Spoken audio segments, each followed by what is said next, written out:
সকল নেতৃবৃন্দকে, যাদেরকে ফ্যাসিস্ট হাসিনা মিথ্যা ও সাজানো মামলা জুডিশিয়াল কিলিং এর মাধ্যমে হত্যা করেছে, শ্রদ্ধাভরে স্মরণ করছি 2025 সালে মহান আল্লাহর ডাকে সাড়া দিয়ে যিনি চলে গিয়েছেন ছাত্র শিবিরের সাবেক কেন্দ্রীয় সভাপতি মরহুম ডক্টর আজম ওবায়দুল্লাহ ভাইকে, যিনি আমৃত্যু ইসলামী সংস্কৃতি আন্দোলনের জন্য অসংখ্য বই, গান, গবেষণা প্রকাশ করেছেন। বাংলাদেশের শিক্ষা আন্দোলনে শিক্ষা বিস্তারে যিনি অবদান রেখেছেন। মহান রব্বুল আলামিন ভাইয়ের কাজগুলোকে কবুল করে নিন, ভাইকে ক্ষমা করে জান্নাতের জন্য কবুল করে নিন, আল্লাহুম্মা আমিন। স্মরণ করছি শহীদ আবু সাঈদ সহ প্রায় 2000 শহীদকে, যারা জালিমের রক্তচক্ষু উপেক্ষা করে 2024 জুলাইয়ের রাজপথে স্বৈরাচারের কবর রচনা করেছেন। বাংলার আকাশে মুক্তির নতুন ভোর আনতে গিয়ে রাজপথে জীবন দিয়েছেন। আরো স্মরণ করছি যুগ যুগ ধরে বাংলার মানুষকে পরাধীনতার জাতাকল থেকে স্বাধীনতার মুক্ত বাতাসে আনয়ন করতে যারা সংগ্রাম করে গিয়েছেন, বখতিয়ার খিলজি, হযরত শাহজালাল, হজি শরীয়তুল্লাহ, ফকির মজনু সাহা, শাহ ওয়ালিউল্লাহ দেহলভী, মীর নিসার আলী তিতুমীর, 1947 ব্রিটিশ বিরোধী আন্দোলনে নেতৃত্ব দানকারী সকল মুজাহিদগণকে এবং 1971 সালের মুক্তিযুদ্ধে যারা বীর সেনানীর ভূমিকা পালন করেছে সকল শহীদদেরকে স্মরণ করছি। ব্যথাতুর হৃদয়ে স্মরণ করছি শহীদ আল্লামা দেলোয়ার হোসেন সাঈদীকে, যিনি আমৃত্যু আধিপত্যবাদের বিরুদ্ধে সংগ্রাম করেছেন। আরো স্মরণ করছি আল্লামা সাঈদীর পথ ধরে এই ডিসেম্বর মাসের 18 তারিখে যিনি শাহাদাত বরণ করেছেন, আমাদের এই প্রজন্মের সাহসের বাতিঘর শহীদ শরীফ ওসমান হাদিকে, যিনি এই জমিনে ইনসাফ প্রতিষ্ঠার লড়াইয়ে নিজের জীবন বিলিয়ে দিয়েছেন। এছাড়াও আমি স্মরণ করছি শহীদ আবরার ফাহাদ, শহীদ অ্যাডভোকেট আলিফ সহ যারা আধিপত্যবাদের বিরুদ্ধে কথা বলতে গিয়ে আধিপত্যবাদের বিরুদ্ধে তাদের বলিষ্ঠ কণ্ঠস্বর উচ্চকিত করার কারণে যাদেরকে নির্মমভাবে শহীদ করে দেওয়া হয়েছে। শত শহীদের রক্তস্নাত, হাজারো মজলুমের অশ্রুতে সিক্ত কোটি মানুষের ভালোবাসা, শহীদি কাফেলা বাংলাদেশ ইসলামী ছাত্র শিবিরের আজকের এই সদস্য সম্মেলনে আমি উপস্থিত সবাইকে আন্তরিক মোবারকবাদ এবং শুভেচ্ছা জানাচ্ছি। সম্মানিত উপস্থিতি, দীর্ঘ লড়াই সংগ্রামের মধ্য দিয়ে 1947 সালে প্রায় 200 বছরের উপনিবেশিক গোলামীর শৃঙ্খল থেকে এই ভূখণ্ডকে আজাদী লাভ করানোর জন্য যারা লড়াই করেছিলেন, সংগ্রাম করেছিলেন, তারা সকলেই মানুষ আশা করে পাকিস্তান নামক রাষ্ট্রের মধ্য দিয়ে এই ভূখণ্ডের শাসন ব্যবস্থা, তাহাজিব তমদ্দুন, অর্থনীতি সহ জীবন মানের উন্নত হবে এবং রাজনৈতিক মুক্তি মিলবে। কিন্তু পাকিস্তানি শাসকদের দুর্বলতা এবং অদূরদৃশ্যতার দরুন পাকিস্তান তার রাষ্ট্রীয় দর্শন এবং রাষ্ট্রের মূল লক্ষ্য পূরণে ব্যর্থ হয়। পরবর্তীতে দীর্ঘ 9 মাসের রক্তক্ষয়ী মুক্তিযুদ্ধের মধ্য দিয়ে 1971 সালে জন্ম হয় বাংলাদেশ রাষ্ট্রের। স্বাধীনতার পর 1971 থেকে 1975 সাল পর্যন্ত একদলীয় শাসন ব্যবস্থার মধ্য দিয়ে বাকশাল কায়েম করা হয়েছিল। ইসলামী রাজনীতিকে নিষিদ্ধ করা হয়েছিল এবং বাক স্বাধীনতা হরণের ফলে এক নৈরাজ্যকর পরিস্থিতির উদ্ভব ঘটেছিল। বিজাতীয় সংস্কৃতি, অর্থনীতি ভঙ্গুর অবস্থায় জাতি হয়েছিল বিধ্বস্ত। 1975 সালে রাজনৈতিক পট পরিবর্তনের পর দেশের ভবিষ্যৎ নিয়ে তরুণদের মধ্যে যে অনিশ্চয়তা, হতাশা তৈরি হয়, তা একটি আদর্শিক ও গঠনমূলক ছাত্র সংগঠন প্রতিষ্ঠার আবশ্যকতা তৈরি করে। সততা ও নৈতিকতা থেকে বিচ্ছিন্ন একটি সমাজকে ইসলামের আলোয় উদ্ভাসিত করতে 1947 সালের 6 ফেব্রুয়ারি ঢাকা বিশ্ববিদ্যালয়ের কেন্দ্রীয় জামে মসজিদ থেকে যাত্রা শুরু করে এক প্রদীপ্ত আলোর মিছিল, যার নাম বাংলাদেশ ইসলামী ছাত্র শিবির।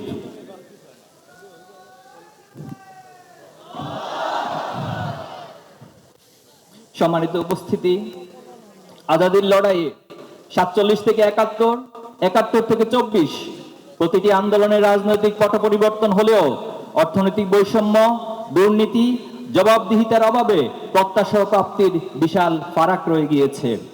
বিগত ফ্যাসিস্ট শাসন আমলে স্বৈরাচার শেখ হাসিনা দেশের প্রতিটি প্রতিষ্ঠানকে ধ্বংস করে দিয়েছে।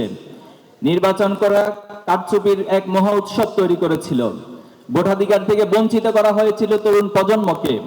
71কে ব্যবহার করে চেতনার নামে দীর্ঘ সময় দেশে মাফিয়াতন্ত্র, ব্যাংক লুট, গুম খুন, আয়নাগর ও ও দুঃশাসনের এক নয়া জাহেলিয়াত কায়েম করেছিল। মতের অমিল হলে কিংবা অন্যায়ের প্রতিবাদ করলেই শিকার হতে হয়েছে জেল জুলুম আর বিচারিক হত্যাকাণ্ডের। ধর্মপ্রাণ মুসলমানদের উপরে চালানো হয়েছে নির্যাতন স্টিম রোলার। পরিকল্পিতভাবে ইসলামী ছাত্র শিবিরকে ডিহিউম্যানাইজেশন, মানবিক সত্তাহীন করার অপচেষ্টা চালানো হয়েছে। শিবির মানেই হত্যাযজ্ঞ, চতুর্দিকে এহেন ভয়াবহ এক পরিবেশ সৃষ্টি করা হয়েছে। এমনকি ছাত্র শিবির ট্যাগ দিয়ে অগণন সাধারণ শিক্ষার্থীকে নির্যাতন করা হয়েছে, নৃশংসভাবে খুন করা হয়েছে। 2013 সালে শাহবাগকে কেন্দ্র করে তথাকথিত যুদ্ধ অপরাধ বিচারের নামে ফ্যাসিবাদের বন্দোবস্ত পাকাপোক্ত করা হয়েছিল এবং বাংলাদেশে মব ভায়োলেশনের কালচার সেই ফ্যাসিবাদের প্রতিধ্বনির মধ্য দিয়ে শাহবাগ থেকে জন্ম নিয়েছিল। হেফাজতে ইসলামের কর্মীদের উপর চালানো হয় নির্মম দমন এবং নিপীড়ন। দাড়ি টুপিকে জঙ্গিবাদের প্রতীক বানিয়ে শুরু হয় পরিকল্পিত মিডিয়া ফ্রেমিং। দীর্ঘ 16 বছর ধরে স্বৈরাচারী শেখ হাসিনা সরকার প্রশাসন থেকে শিক্ষা প্রতিষ্ঠান পর্যন্ত সর্বস্তরে ইসলাম ও ইসলামী মূল্যবোধকে দমন করে রেখেছিল। এই সকল কিছুর প্রতিবাদে 2024 সালে জুলাইয়ের জনতার ক্ষোভ বিস্ফোরিত হয় এবং ইতিহাসের নিকৃষ্ট স্বৈরাচার শেখ হাসিনার পতন হয়। জুলাই অভ্যুত্থানের শাহাদাতের আকাঙ্ক্ষা নিয়ে তরুণদের আত্মত্যাগ জাতির মধ্যে নতুন আদর্শিক জাগরণ সৃষ্টি করেছে। এই জাগরণে আমাদের শেখায় সাহসিকতা, এই জাগরণ আমাদের শিখায় শাহাদাতের তামান্না, এই জাগরণ আমাদের শিখায় আল্লাহ ছাড়া দুনিয়ার কাউকে আমরা পরোয়া করি না, দুনিয়ার কাউকে আমরা ভয় করি না।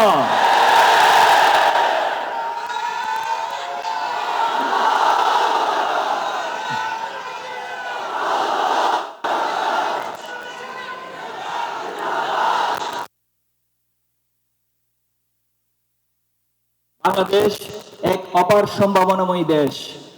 আমাদের এদেশে রয়েছে বিশাল কর্মঠ জনসম্পদ, আছে প্রাকৃতিক সম্পদ, জালের মতো ছড়িয়ে আছে হাজারো নদ নদী। আমাদের আছে অপরিসীম সম্ভাবনাময় সমুদ্র, যার উপর বৈদেশিক বাণিজ্যের প্রায় 92% নির্ভরশীল। অর্থনৈতিক সমৃদ্ধ অর্জনে ইকোনমি জোন সম্ভাবনার বহু ধার উন্মোচিত করেছে। সমৃদ্ধ পর্যটন শিল্প সহ রয়েছে নানান সম্ভাবনাময়ী খাত, কিন্তু কেবল যোগ্য নেতৃত্বের অভাবে এই সকল সম্ভাবনা আলোর মুখ দেখছে না। আজ বেকারত্ব ও মাদকের নীল দংশন আমাদের যুব সমাজকে ধ্বংসের কিনারে নিয়ে দাঁড় করিয়েছে। এই ক্রান্তি লগ্নে ছাত্র শিবির ছাত্রদের সৃজনশীলতা বৃদ্ধি, চরিত্র গঠন এবং মাদক বিরোধী সংগ্রামের মাধ্যমে এক নতুন জাগরণ সৃষ্টি করেছে। আল্লাহ প্রদত্ত জ্ঞানের আলোকে উদ্ভাসিত হয়ে আমরা ক্যাম্পাসগুলোতে সুস্থ ও শিক্ষার্থী বান্ধব রাজনীতির চর্চা নিশ্চিত করতে চাই। ডাকসু, জাকসু, চাকসু, ডাকসু নির্বাচনে ছাত্র শিবির নিরঙ্কুশ বিজয় প্রমাণ করে যে এদেশের ছাত্র সমাজ এখনো স্বচ্ছ ও আদর্শিক রাজনীতির প্রতি আস্থাশীল। ইনশাআল্লাহ এই জাগ্রত তরুণদের হাত ধরেই আমরা আগামী দিনে সমৃদ্ধ এবং ইনসাফপূর্ণ বাংলাদেশ গড়ে তুলব। সম্মানিত উপস্থিতি, এই জাতির উন্নতি ও সমৃদ্ধি তার সুশিক্ষার উপর নির্ভর করে, কিন্তু আমাদের বর্তমান শিক্ষা ব্যবস্থা ব্রিটিশদের রেখে যাওয়া একটি উচ্ছিষ্ট, যা জাতিগত ও অর্থনৈতিক মুক্তি নিশ্চিত করতে ব্যর্থ হয়েছে। ইতিমধ্যে তা প্রমাণিত। বিশ্ববিদ্যালয়গুলোতে সেশন জট, আবাসন সংকট, গবেষণার পর্যাপ্ত সুযোগের অভাব শিক্ষার্থীদের স্বপ্নগুলোকে ধূলিসাৎ করে দেয়। এই ভঙ্গুর অবস্থা থেকে উত্তরণের লক্ষ্যে বাংলাদেশ ইসলামী ছাত্র শিবির এবছর যুগোপযোগী 30 দফা শিক্ষা সংস্কার প্রস্তাবনা পেশ করেছে। আমরা বিশ্বাস করি এই 30 দফা প্রস্তাব বাস্তবায়িত হলে শিক্ষাঙ্গনগুলো হবে বিশ্বমানের মেধা বিকাশের পবিত্র কেন্দ্র।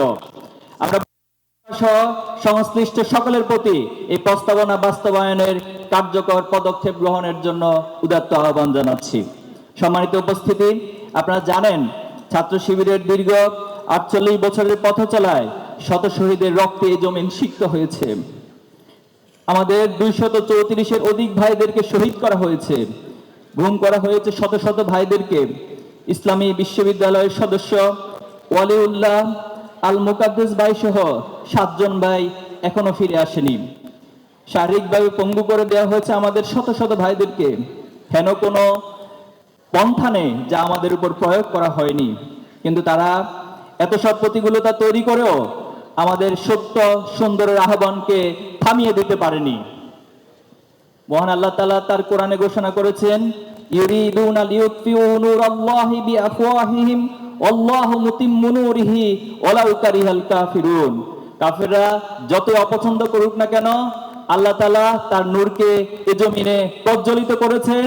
আগামী দিনে এই নূরকে আরো সঠিকভাবে, আরো সমৃদ্ধভাবে, আরো উজ্জ্বলভাবে প্রজ্বলিত করবেন ইনশাআল্লাহ।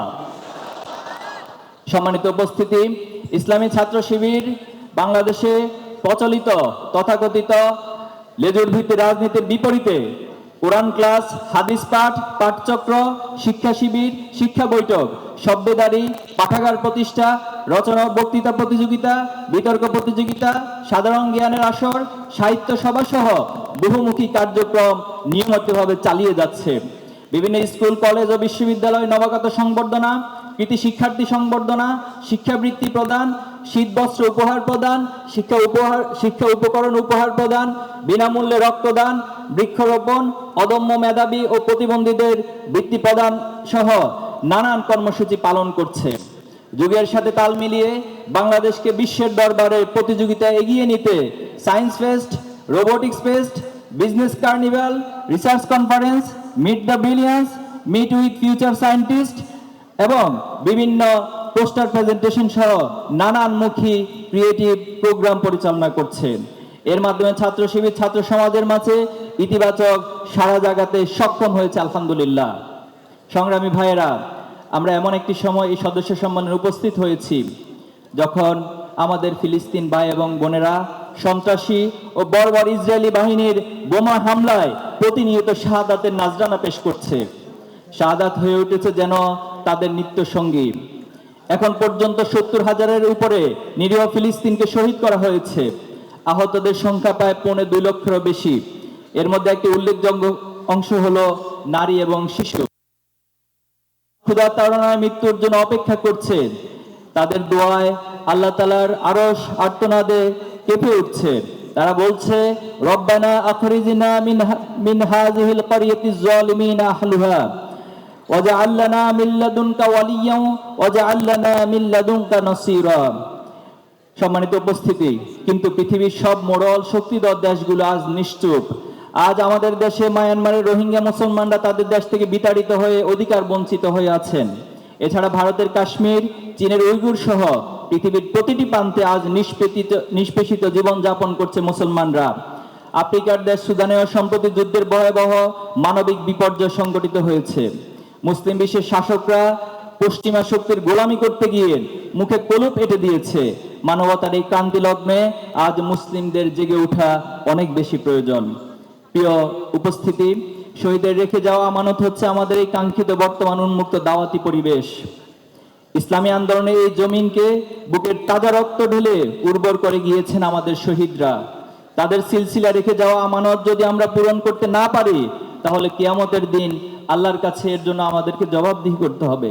তাই শত বাধা বিপত্তির মধ্যেও আন্দোলন স্পৃহা আরো বেশি বেগবান করতে হবে আমাদের। মজলুমদের আশার প্রতীক হিসেবে আমাদের আবির্ভূত হতে হবে। যতদিন না এই জমিনে অত্যাচার নির্যাতন নির্মূল হয়, যতদিন না এই জমিনে ইনসাফ প্রতিষ্ঠিত হয়, ততদিন আমাদের এই সংগ্রাম অবিরাম ভাবে চালিয়ে যেতে হবে। কবি নজরুলের ভাষায় বলবো, আমি সেই দিন হব শান্ত যবে উৎপীড়িতের ক্রন্দন রোল, আকাশে বাতাসে ধ্বনিবে না অত্যাচারীর খড়কি প্রাণ, বীণ রণভূমে রণিবে না বিদ্রোহী রণতান্ত্র, আমি সেই দিন হব শান্ত। সম্মানিত সদস্য ভাইয়েরা, ইসলামী আন্দোলনের কর্মীদের জ্ঞানের আলোয় উদ্ভাসিত হতে হবে, যেন জাতীয় সেই আলোয় আলোকিত হতে পারে। ইসলামের স্বর্ণযুগের আবিষ্কার এবং অবদান যেমন পৃথিবীর মানুষের কল্যাণে কাজ করেছে, তেমনি ভাবে আমাদেরকেও সেই লক্ষ্যে কাজ করতে হবে। কোরআনের আলোয় যেভাবে একটি মূর্খ ও জাহেলিয়াত জাতি পৃথিবীর শ্রেষ্ঠ জাতিতে পরিণত হয়েছিল, সেভাবে আমাদেরকেও রাসূলুল্লাহ সাল্লাল্লাহু আলাইহি ওয়াসাল্লামের দেখানো জ্ঞানের আলোকে মানুষকে আহ্বান করতে হবে। এই পচনশীল সমাজকে ইসলামের সুমহান নৈতিকতার আলোকে নতুন করে সাজাতে বাংলাদেশ ইসলামী ছাত্র শিবির আজ দৃঢ় প্রতিজ্ঞ। জুলাই বিপ্লব আমাদের যে সাহসিকতা ও ত্যাগের পাঠ দিয়েছে, তাকে পাথেয় করে আমরা এই ঘুণে ধরা ব্যবস্থার আমূল পরিবর্তন চাই। আমরা এই জাতিকে কথা দিচ্ছি, অন্ধকার যত গভীরে হোক আমরা দমে যাব না। ইনসাফ ভিত্তিক সমাজ বিনির্মাণে এবং পথহারা এই প্রজন্মের সামনে আলোর দিশারি হয়ে আমরা পাঞ্জেরির ভূমিকা অবতীর্ণ হব ইনশাআল্লাহ।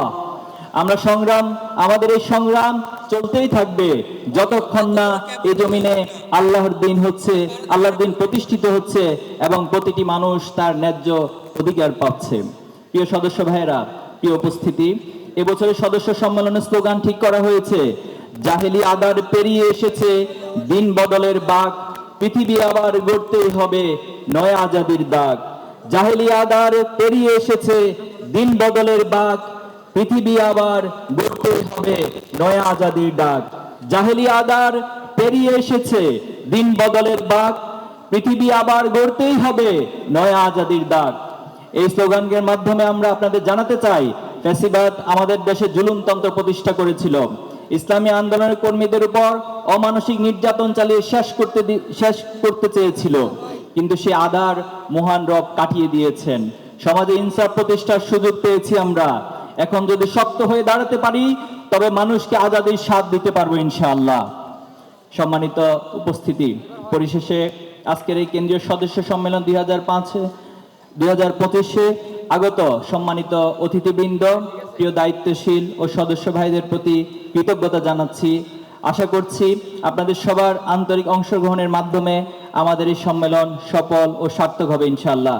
মহান রাব্বুল আলামিন কেন্দ্রীয় সদস্য সম্মেলন 2025-কে কবুল করুন, আমিন। আল্লাহ হাফেজ। বাংলাদেশ জিন্দাবাদ, ইসলামী ছাত্র শিবির জিন্দাবাদ। আসসালামু আলাইকুম ওয়া রাহমাতুল্লাহি ওয়া